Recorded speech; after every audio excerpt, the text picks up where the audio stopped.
محكمة ورزازات تدين عون سلطة بالحبس. أيدت محكمة الاستئناف بورزازات الحكم الابتدائي الصادر في حق عون سلطة المتابعة في قضية تلقي رشوة مالية بقيمة 40,000 درهم في تنغير، إذا حكمت عليه ب3 سنوات حبسا نافذة وغرامة مالية قدرها 3000 درهم.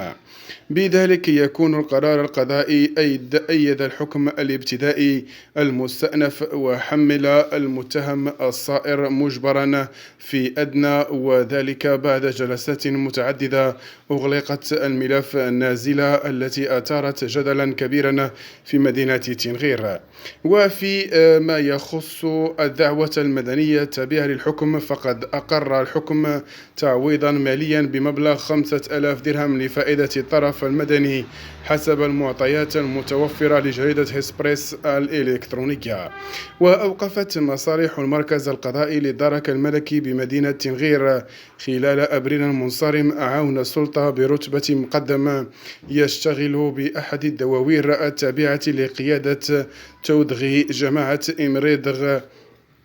أميدر إقليم تنغير، وذلك جراء تلقيه رشوة مالية بقيمة 40,000 درهم. وجاء هذا التدخل الأمني إثر اتصال بالرقم الأخضر الذي وضعته النيابة العامة على الصعيد المركزي من أجل تلقي شكايات مواطنين حول الفساد المالي ودفع، ومركز القضاء للنصب كمين محكم مكن من ضبط عون السلطة المعني وهو يتلقى رشوة مالية وسط سوق أسبوعي لتنغير.